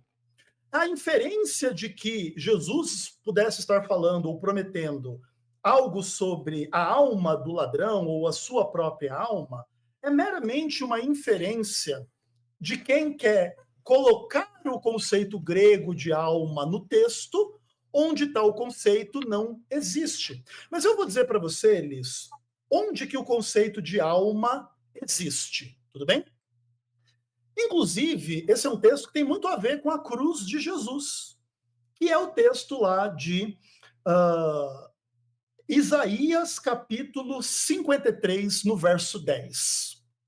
Lá, profeticamente, se fala do servo do Senhor e diz assim: ao Senhor agradou moê-lo. Isso se cumpre na cruz, onde Jesus foi moído pelos nossos pecados, fazendo-o enfermar. Aí diz assim: quando ele der a sua alma como oferta pelo pecado. Isso foi o que Jesus fez. Só que o que acontece? Esse fato, essa ação de Jesus, ela é descrita no mesmo texto, no verso 12, dizendo assim: porque derramou a sua alma aonde? No paraíso? Na vida eterna? Onde é que foi que Jesus derramou a sua alma? Na morte. Não é isso? Então, o que acontece? A linguagem bíblica a respeito do que Jesus realizou na cruz é derramar a sua alma na morte. É o oposto do tipo assim, livrar a sua alma do seu corpo e a sua alma imortal ir para o paraíso, junto com o ladrão no paraíso, onde ambos têm almas imortais. Inclusive, quando Jesus vai falar sobre esse assunto lá em João capítulo 20, ele fala que ele não tinha subido ao Pai. Como que ele poderia estar lá no paraíso no mesmo dia com o ladrão, muito menos em forma de alma, rejeitando toda a palavra de Deus a respeito deste assunto? Inclusive, lá em João capítulo 10, Jesus fala que a escritura não pode falhar. E lá em Eclesiastes 9, diz que o morto não sabe coisa nenhuma. Então, como que a alma do ladrão estava no paraíso sem que ele soubesse coisa nenhuma? Porque se Jesus acreditava que a palavra de Deus não pode falhar, e Eclesiastes 9 faz parte da palavra de Deus, como é que o ladrão da cruz pudesse estar no paraíso na forma de uma alma imortal, contradizendo tudo aquilo que a Bíblia ensina sobre o que acontece com a pessoa quando ela morre? Não tem memória, não tem amor, não tem ódio, não tem ressentimento, não tem obra, não tem sabedoria, não tem conhecimento, não tem lembrança. Do que adiantaria uma alma no paraíso sem nenhuma dessas características ou qualidades? Não adiantaria de nada. E não existe análise morfossintática, irmão. Não existe análise gramatical no grego, ou no hebraico, ou no aramaico, ou no português, que vá mudar essa realidade. Tanto que você escolhe como um texto muito importante para a imortalidade da alma, um texto que nada fala sobre alma. Aliás, a maioria dos textos que você citou nesse debate não falam sobre alma. Então, o que acontece, cara? Simplesmente é vergonhosa essa forma de lidar. Aí você disser assim, não, porque há aqui uma oração subordinada, adverbial, não sei das quantas, então agora apareceu uma alma onde não existe alma. Apareceu uma alma que não morre, onde não existe alma que não morre. Apareceu uma contradição à palavra de Deus aqui, que você supõe ser a mais pura realidade, porque você não leva a palavra de Deus a sério. Só que não vai dar, cara. Elis, caso não tenha gostado da resposta, você tem 5 minutos para uma réplica, tempo na tela. É interessante que ele disse que ele pediu uma aula, né? Ele pediu aula, e mesmo eu dando aqui a aula a ele ainda tem a capacidade de me chamar de herege, professor dele. Porque depois desse debate eu vou ficar conhecido como professor de Ezequiel Gomes. Vamos lá. Fiz uma pergunta a ele que, novamente, ele não sabe. Então, veja, como é que a pessoa não sabe a estrutura da palavra ali, onde é que ela está inserida, o contexto, ou o significado das palavras, semanticamente, sintaticamente, e aí afirma com tanta certeza que significa X ou Y determinada palavra, sem sequer saber o que significa. Isso é um problema grave. Vamos supor aqui, vou até trazer uma ilustração. Uma pessoa que nunca viu um abacaxi. E aí alguém diz àquela pessoa, esse abacaxi é um tomate. Então você pode fazer uma salada com esse tomate. É o que o pastor Ezequiel está fazendo aqui, uma salada de abacaxi. Porque ele não sabe o significado das palavras e ele faz salada. Fazendo uma salada aqui. Olha aqui, ó. A oração aqui, pastor Ezequiel, é uma oração subordinada, adverbial, temporal. E aí o senhor diz, não muda nada, equívoco seu, engano seu, ledo engano seu. Quem foi que lhe disse que não altera nada? Altera sim. É necessário saber o que de fato o texto está dizendo para não correr no erro do senhor aí, ó, de falar o que não sabe. Porque quando o senhor fala e não sabe o que significa o texto ali, da maneira que está inserido dentro da estrutura sintática aqui, então o que é que acontece? Vai falar conjecturas, vai trazer aí invenções da sua própria cabeça, fruto da sua imaginação. Vamos para o texto? Vamos ver agora o que é que significa isso? Lucas capítulo 23, versículo 42 e 43. E disse a Jesus, Senhor, lembra-te de mim, quando entrares no teu reino. E disse-lhe Jesus, em verdade te digo, que hoje estarás comigo no paraíso.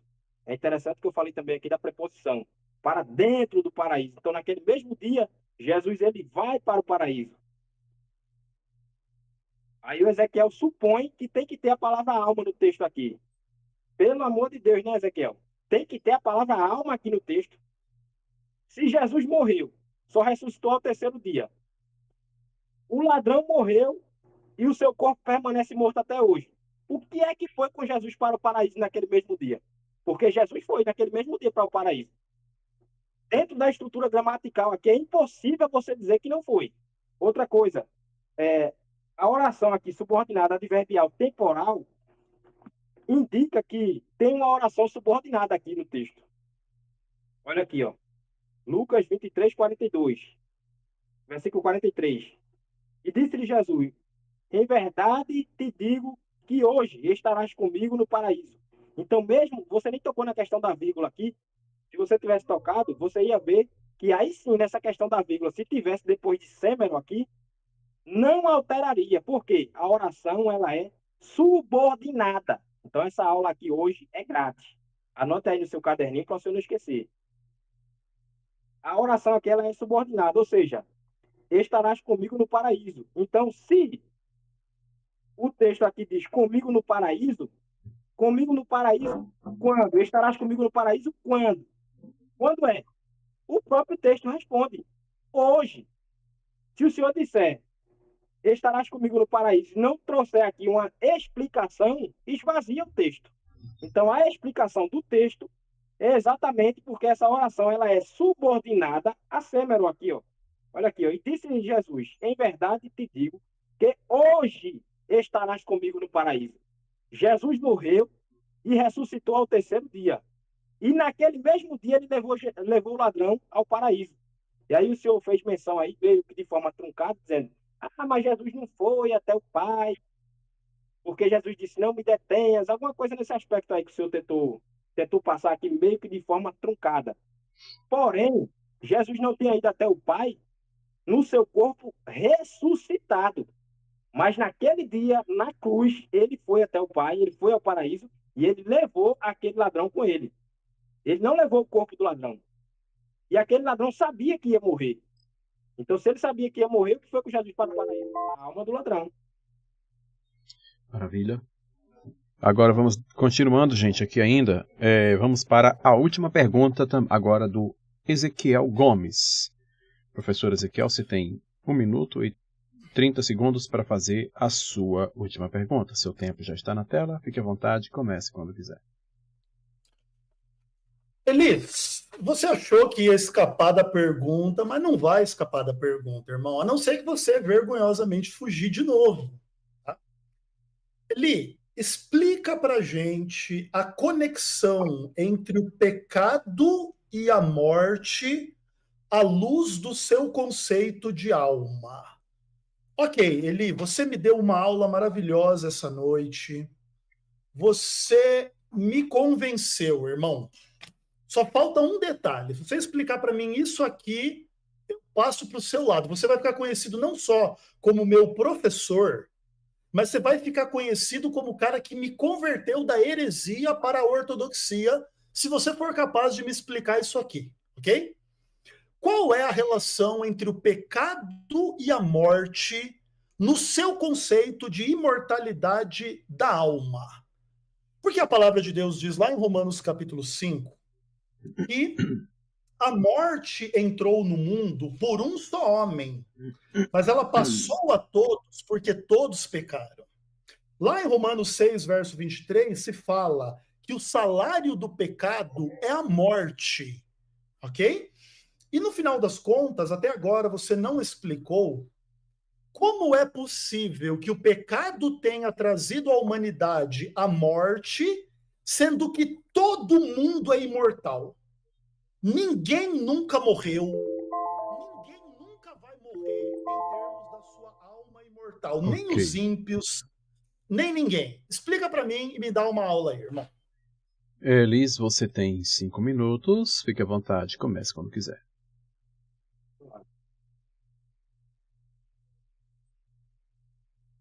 Tá aqui, ó. Interlinear grego. Não é eu que estou dizendo. É Bíblia nos originais. Isso aqui é pirão na mesa e Ezequiel comendo papa. Vamos lá. Mateus, capítulo 25, versículo 46. Cai, apeleusontai, hutos, eis colazim aionios, oi, dedicaio, eis zoe aionios. E os justos irão para a vida eterna e os ímpios para o castigo eterno. Então, veja, na mesma estrutura, dentro do mesmo texto, do mesmo contexto, vida eterna e castigo eterno. De maneira que, se Ezequiel disser que a vida é eterna e o castigo não é eterno, ele está negando a Bíblia. Ele está indo contra as Escrituras. Então, quando ele não está realizando a façanha de debater com ele mesmo, ele comete essa proeza aí de debater contra as Escrituras. Ele vai contra a Bíblia, porque ele nega de maneira clara aquilo que está escrito. Está escrito no texto. Que os justos irão para a vida eterna e os injustos para o castigo eterno. Então, se a vida é eterna, o castigo é eterno. Se o castigo não é eterno, a vida não é eterna. Então, isso aqui coloca em xeque tudo aquilo que você apresentou até agora.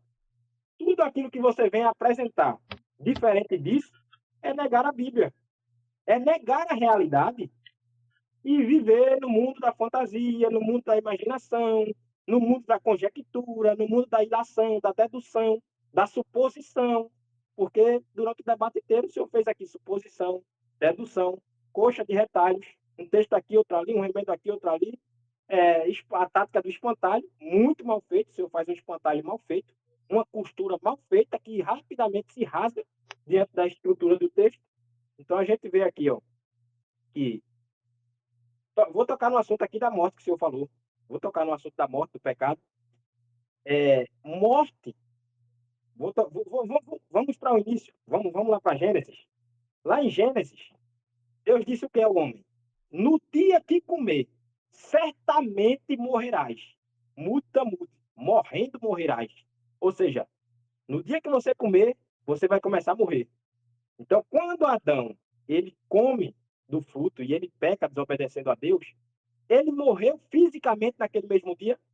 Não, não morreu fisicamente naquele mesmo dia, mas ele morreu espiritualmente. Então, espiritualmente, Adão estava morto, não fisicamente. E por consequência disso, porque o pecado entrou no mundo, então o homem ficou sujeito também à morte eterna. Mas a morte eterna implica em aniquilação? Não. Falar isso é ser contra a Bíblia. Eu acabei de ler aqui Mateus 25, 46, dizendo que os justos irão para a vida eterna e os ímpios para o castigo eterno. Então, da mesma forma que a vida ela é eterna, o castigo também é eterno, no mesmo texto, no mesmo contexto. E no estado final do homem, falando no final de todas as coisas, em Apocalipse capítulo 20, versículo de número 10, diz que o diabo foi lançado no lago de fogo e enxofre, onde está a besta e o falso profeta. E vale destacar que o Guiena é chamado de segunda morte. O lago de fogo é chamado da segunda morte. Se a segunda morte é a aniquilação, por que a besta e o falso profeta foi lançado lá e não foi aniquilado? 1000 anos depois, quando o diabo é lançado lá, a besta e o falso profeta ainda estavam lá. E o lago de fogo é a segunda morte. Então, essa invenção, essa conjectura de falar que lago de fogo é aniquilação, não passa de um mundo fantasioso da cabeça de quem quer distorcer as escrituras, que está aqui de maneira clara no texto. E ele vai e diz que não. A Bíblia diz que sim e ele diz que não. E Apocalipse, capítulo 20, e o versículo de número 10, isso aqui está tratando aqui do estado final do homem. No final de todas as coisas. Vamos ver aqui se ele vai ser aniquilado. A gente já viu aqui, Mateus 25, 46, que não. Que da mesma forma que a vida é eterna, o castigo é eterno. Se ele disser que o castigo não é eterno, ele desqualifica também a vida. Então ele fica numa saia justa aqui. Ele vai ter que fazer muita manobra e mesmo assim não vai conseguir dar essa cambalhota a ponto de negar a realidade. Olha aqui, Apocalipse, capítulo 20, versículo 10, no interlinear. Olha aqui o que é que diz. Capítulo 20, versículo 10. Cai o plano ao em limne. Ok. Cai teio, rupo, cai toterios, cai Ok. pseudoprofetes, cai batanis testotai. Imeras cai, estos aionas ton aionion. Ok. Conseguiu concluir, Elis? Eu poderia só citar o finalzinho aqui, que diz que de dia e de noite serão atormentados para todo sempre. Aí na cabeça do Ezequiel, para todo sempre não é todo sempre. Ok. Então ele vai ter que dizer que aquilo que a Bíblia diz não é bem isso. Maravilha. Vamos agora para a réplica final do professor Ezequiel Gomes. Tem 5 minutos, fique à vontade. Elton, só uma dúvida. Depois a gente vai ter considerações finais? Sim, sim. Ah, beleza. Eu posso dar 5 minutos para cada, se vocês quiserem. Tá bom, tranquilo. Eli, cara, o que acontece, irmão? Eu vou dizer para você assim, bem sinceramente. Eu não me incomodo de ser tratado da forma como você me tratou hoje, nem um pouco, irmão. Super de boa, cara. Bem tranquilo mesmo, assim, sossegado. Mas o que me incomoda é eu fazer para você a pergunta sobre Romanos 6 2 vezes e você não conseguir encarar essa pergunta nenhuma vez. Entende, cara? Tipo, não deveria ser difícil para você entender. Existe uma conexão entre o pecado e a morte. Os seres humanos são pecadores, por isso eles são mortais. Se você defende que existe algo no ser humano que é imortal, esse algo, seja o que for, uma alma, um espírito, um corpo, uma consciência, qualquer coisa que você quiser, você precisa lidar com isso. Ó, isso aí que é imortal, não tem nada a ver com pecado ou tem a ver com pecado? Entende? Porque esse é o problema, irmão. No final das contas, você foi para Gênesis, foi para Apocalipse, mas Romanos capítulo 5, Romanos capítulo 6 vai precisar ficar para um próximo debate. Porque você não consegue. Você foi para Mateus 25, 46. Quando você pegou o interlinear, assim, eu pensei, poxa, agora ele vai lá para Romanos 6 e vai lá ler o texto. Não, não. Porque Mateus 25, outra coisa. Eu não nego que o castigo é eterno. Inclusive porque a aniquilação é eterna. O que eu nego é, inclusive, a crença de que o castigo implique uma alma imortal. Sabe por quê? Porque o salário do pecado é a morte. Não tem como uma alma ser imortal e ser pecadora. Porque uma alma que pecar, essa morrerá. A única forma de uma alma ser imortal, ela não estar conectada ao pecado. Porque o pecado trouxe a morte. Inclusive, nesse aspecto, exatamente, a segunda morte. E é engraçado que você leu aí Apocalipse 20, verso 10, mas se você tivesse lido o verso 9, você encontraria o que acontece de fato com os ímpios, né? Fora a descrição sobre o diabo, a besta e o falso profeta. Marcharam pela superfície da terra, sitiaram o acampamento dos santos e a cidade querida, porém desceu do céu fogo e os consumiu. Tá lá, ó, verbinho consumir. No próprio texto onde você diz que não existe aniquilação. Então, consumir é sinônimo de destruir, aniquilar, que inclusive conduz à ideia de que os perdidos na segunda morte, depois de sofrerem pelos seus pecados, serão aniquilados, como inclusive ensina a Bíblia em vários lugares. A gente poderia ler, por exemplo, Malaquias capítulo 4, né? O fogo que vem os abrasará e não lhes restará nem raiz, nem ramo, né? O dia que vem, onde todos os soberbos, os que cometem perversidade, serão como palha. O dia que vem os queimará, de sorte que não restará nem raiz, nem ramo. E o que acontece? Isso, inclusive, vai ser eterno, né? Por isso o texto de Mateus 25 não tem nenhum erro. O que acontece de verdade, Eli, é que você quer discutir coisas que nada tem que ver com o assunto em questão. Pouco importa a sua análise da frase de Mateus 23, se no final das contas lá não existe alma. Lá o que existe é um ser humano como pessoa fazendo um pedido para Jesus. E se isso implica a alma da pessoa ser uma pessoa, lembra que a pessoa que pecar, essa morrerá, ela não vai não morrer. Entende? E o que acontece, cara? É só vergonhoso. No final das contas, defender uma doutrina pagã e herética, cujas implicações, inclusive, é que Jesus nunca morreu, que ele também é uma alma imortal. Ninguém nunca morreu, porque todo mundo é uma alma imortal, independentemente do evangelho. Mas isso não é o que a palavra de Deus ensina. Lá em 1 Timóteo capítulo 6, você tem Paulo dizendo claramente a respeito do único que possui a imortalidade. E esse é o próprio Senhor Jesus. O texto diz assim: ele há de ser revelado, o único soberano, o único que possui a imortalidade. Dessa forma, a imortalidade da alma é só heresia, irmão. Ok. Antes da gente ir para as considerações finais, nós temos aqui algumas coisas para fazer. Uma é o superchat do Roneilson Alves, mandou 5 falando assim: saudações, prezado Ezequiel. Você debateria comigo sobre sábado ou castigo eterno? Começo de abril? Eu não te conheço, Anelilson, mas acho que sim. Pode entrar em contato com o Elton, a gente faz um debate, claro, sem problema. Magnificamente tá feita a coisa.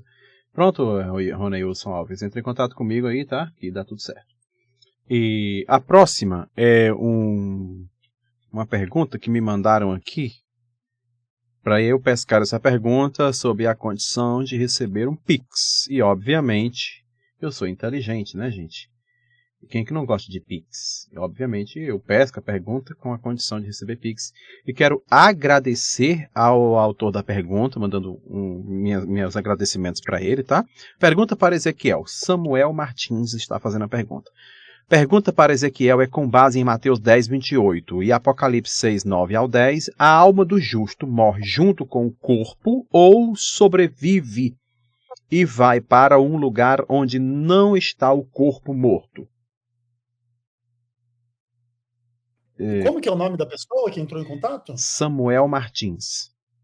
Ô Samuel, se você puder me adicionar no WhatsApp, cara, fica mais fácil para eu te mandar os materiais aí, por exemplo, tá? Meu comentário de 2 Pedro sobre imortalidade da alma e castigo eterno vai ter uma sessãozinha onde eu comento vários desses textos. Por exemplo, ó, Mateus 10, 28, tem um comentário lá. Apocalipse 6 também vai ter um comentário lá. E muitos outros, inclusive, né? Aqui, ó. Apocalipse 6, verso 9 a 11. Então, esse texto aqui, ele tem, sei lá, quase 300 páginas, um pouco mais de 300 páginas de conteúdo. E obviamente, que se você quiser se aprofundar, você fica à vontade, tá? Pode me adicionar que eu mando para você gratuitamente o PDF.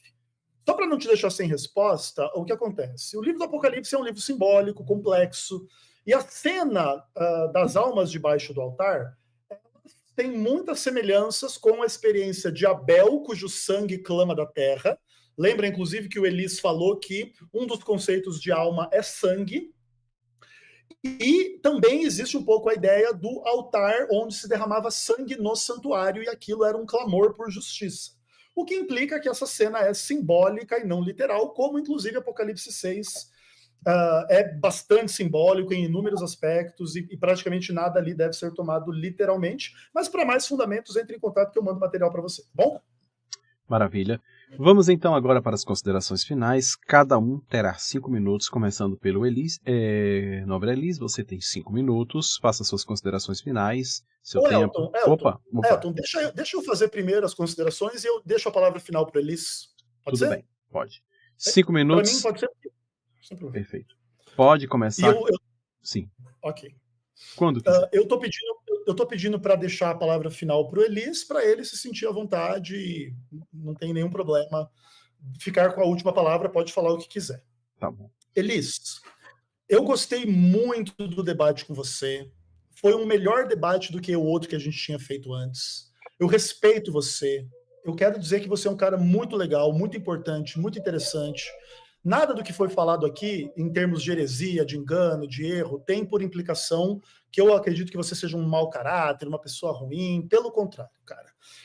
Eu entendo a tua teologia, eu entendo que a maioria dos cristãos, inclusive, concorda com você. O meu problema, Elis, é que, além da fragilidade conceitual e exegética desse conceito, em todos os textos e contextos que a gente leu, tudo isso, cara, tem uma implicação muito complicada para a narrativa bíblica, tá? Se a alma é imortal, independentemente do evangelho, você abre espaço para crenças muito equivocadas e muito ruins na humanidade, entende? O evangelho, Elis, é a nossa única esperança de vida eterna. Nós não temos esperança de vida eterna porque nós temos uma alma que sai do nosso corpo, porque, inclusive, não é o seu caso, mas outras pessoas inferem desse conceito que se você não fizer tudo certo nesta vida, daí você vai para outra, e aí Deus entende, e a morte não existe. Isso é o fundamento de todas as religiões pagãs, do espiritismo, e etc, e etc, e etc. E a gente entende que encarar a morte é uma coisa muito complicada, Elis. Como o texto bíblico diz, né, Eclesiastes 9, o encarar a morte é encarar tudo o que a gente não quer. Reduzir tudo o que a gente construi na vida a nada. As nossas memórias, as nossas lembranças, os nossos sentimentos, a nossa trajetória de vida, tudo é reduzido a nada na morte, Elis. Não tem lembrança, não tem amor, não tem... Sabe, você pode conquistar o mundo, mas se você perder a sua alma, como ensina Jesus, você perdeu tudo. Por quê? Porque na morte não existe nada. Não tem consciência, não tem lembrança, não tem sonho, não tem memória. Inclusive, por isso, o sono da alma é uma metáfora, né? E o que acontece? As pessoas elas precisam entender isso. Elas não podem ser confrontadas com uma fantasia. Não, a gente morre, mas não morre. Na verdade, não morre. Entende? Porque isso não faz bem a elas. Encarar a morte é absolutamente importante.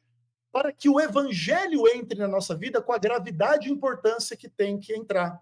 A única esperança de uma pessoa ser imortal é acreditar em Cristo como único Senhor e Salvador.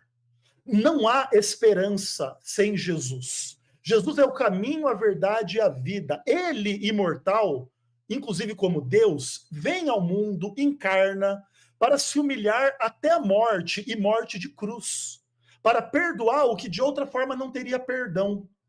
E o evangelho, ele é muito mais sério à luz do conceito da morte do que de que todo mundo é imortal. Até porque também, se todo mundo é imortal, o diabo estava certo desde o princípio em Gênesis 3. Adão pecou e Adão não morreu, porque na sua teologia, Adão está vivo agora em algum lugar, a gente só não sabe exatamente aonde. Então, Eli, eu entendo a tua boa vontade, você é um guri inteligente, legal, pode brigar comigo quando você quiser, você pode cortar os pontos desse debate e dizer que você me deu aula, que você me humilhou, eu não soube responder as suas maravilhosas perguntas sobre a sintaxe, porque eu não me importo e eu não me interesso com essas coisas, entende? A despeito de dialogar com elas em nível acadêmico, se você quiser, entendeu? Mas aqui nesse embate, o importante é a consciência de quem ouve. Não é a gente servir ao nosso próprio ego, porque, olha, ele não respondeu isso ou não respondeu aquilo. Você fugiu da mesma pergunta 2 vezes, irmão. Então, bota a mão na consciência um pouquinho, mas passe a narrativa que você quiser, fale o que você quiser. Simplesmente entenda que negar a morte é negar o que a Bíblia diz na página 1. Na página 1 da Bíblia está lá Adão e Eva, e se eles pecassem, eles iam morrer. Se você nega a realidade da morte, está desfeita toda a narrativa bíblica, está desfeita a cruz, porque até nem Jesus morreu, está desfeito o evangelho, onde ninguém nunca vai morrer, e nada disso serve aos propósitos do reino. Por isso, se eu pudesse te influenciar para que você não cresce, não defendesse a doutrina da imortalidade da alma, eu ficaria feliz. Mas se você insistir na heresia, aí é uma escolha sua. Deus abençoe, obrigado pelo espaço de debater com você e fica aí com as palavras finais, à vontade. Maravilha, Elias, você tem 5 minutos, fique à vontade, comece quando quiser.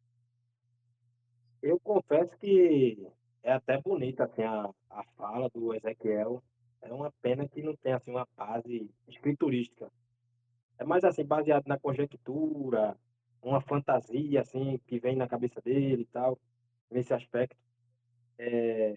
Outra coisa, o Ezequiel, ele cometeu aí, novamente, uma falácia.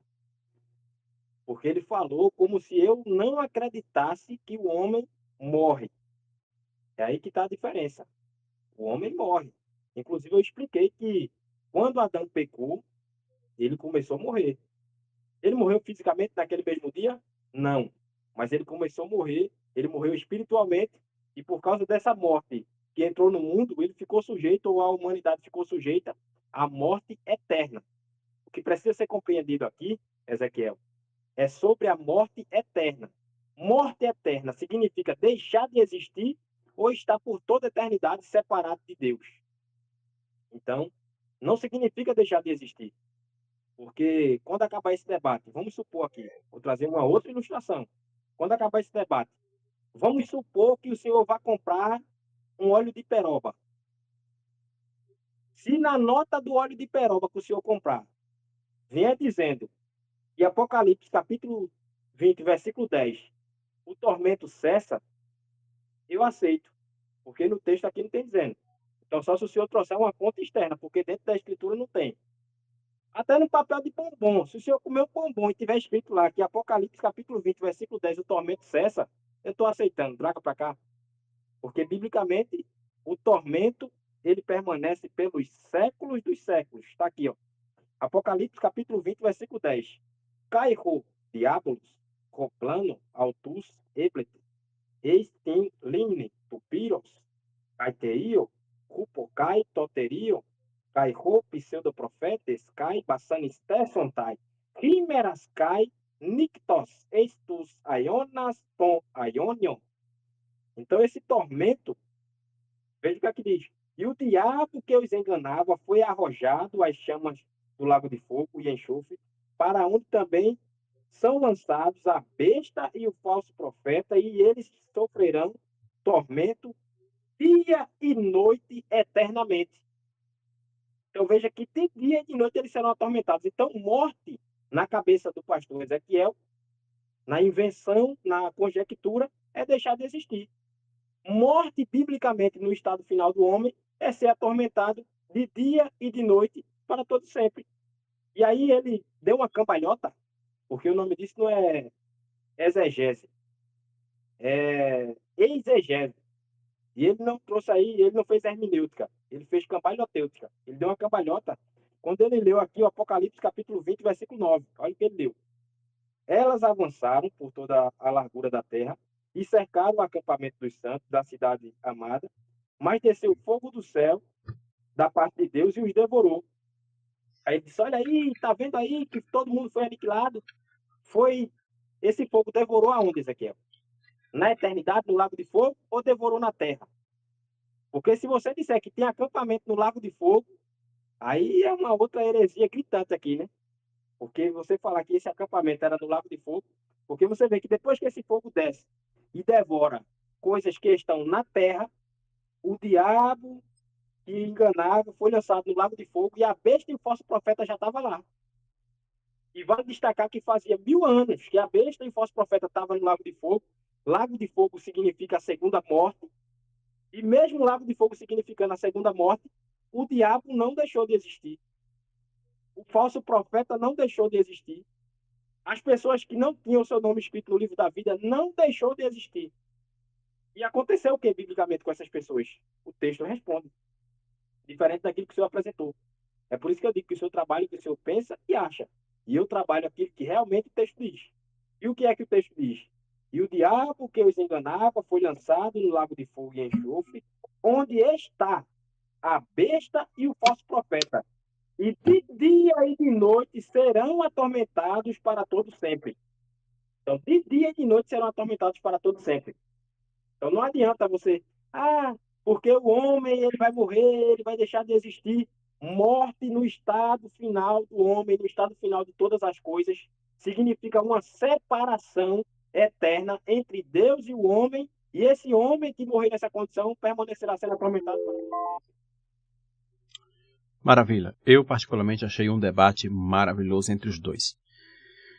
Quero agradecer ao professor Ezequiel Gomes, quero agradecer ao Elis Nascimento, quero agradecer a você pela sua audiência, quero agradecer ao Brasil. Essa live vai ficar gravada para vocês e para até quando Deus permitir, o YouTube permitir, tá?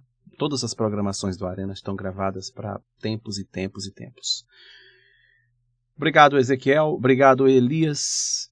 Vocês, tudo bem? Podemos, assim, né? Então, é isso, gente. Já falei do curso de grego, vocês já estão sabendo. Caris Kaierenetu Kiriu Yesu Cristo Adelphoi Mu. Até a próxima live. Se Deus quiser, solta a vinheta.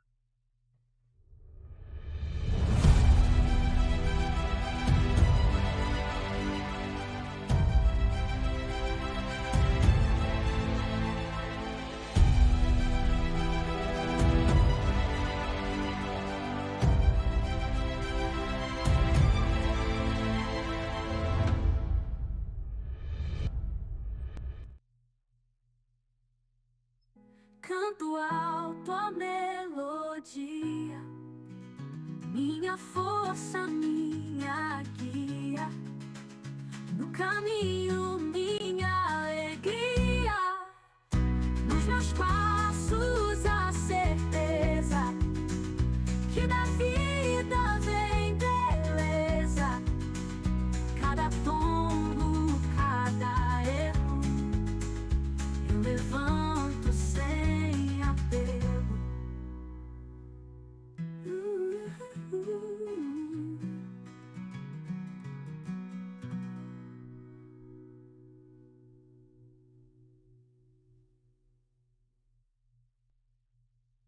Tanta luta, tanta dor, mas eu vou manter o amor. Nessa estrada não desvio, com coragem enfrento o frio. No espelho vejo a chama, a esperança não reclama. Coração segue em compasso, com a fé eu faço laço. Nos meus passos a certeza que da vida vem beleza. Cada tombo, cada erro, eu levanto sem apelo.